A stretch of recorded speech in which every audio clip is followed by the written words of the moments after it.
मैं एक मुसलमान हूं, मैं सिवा अल्लाह के किसी की इबादत नहीं करता हूं। अगर मैं किसी की बात करूंगा तो मुसलमान कहाँ रहूंगा? कोई याद नहीं आया।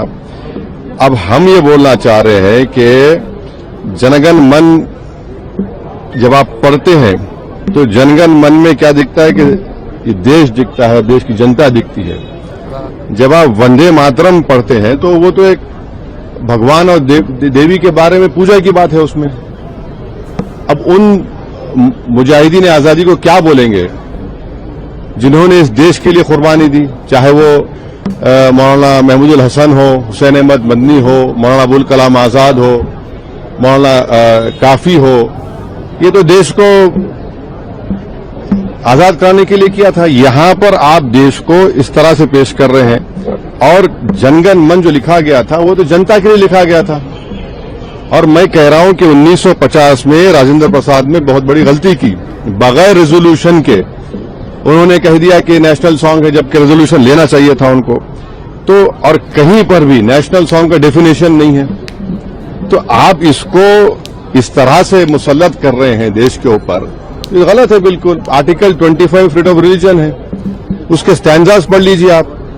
मैं एक मुसलमान हूं, मैं सिवा अल्लाह के किसी की इबादत नहीं करता हूं।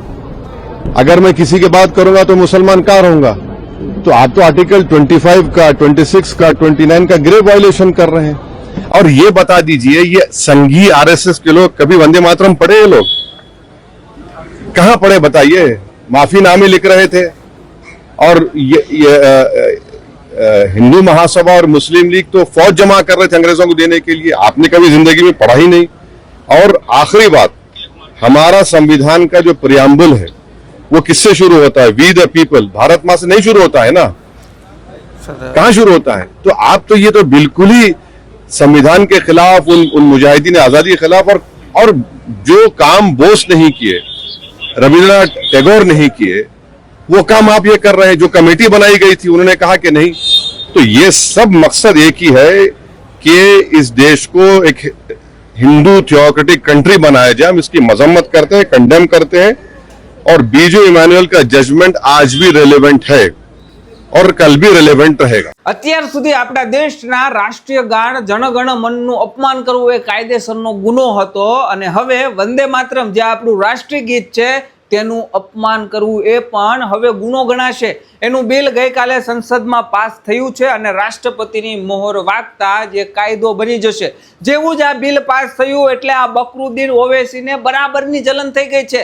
આ ખાલી બકરુદ્દીન ઓવૈસી જ નહીં પણ એના દીકરાઓને પણ જલન થઈ રહી છે।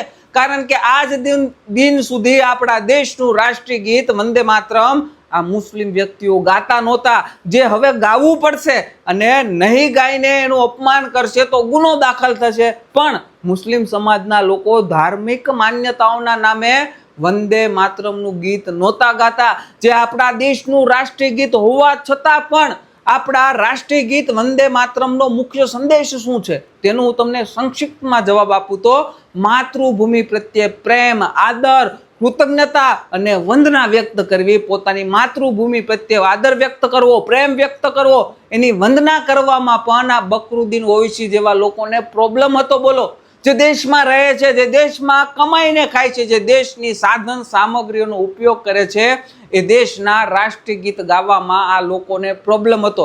હવે તમે જ સમજી જાઓ કે ભવિષ્યમાં આ લોકો પાસે, આવા લોકો પાસે સત્તા દેશની આવી જાય તો તમારા આપણા હિન્દુઓના શું હાલ થશે એ તમારે સૂતેલા હિન્દુઓએ સમજવાની જરૂર છે।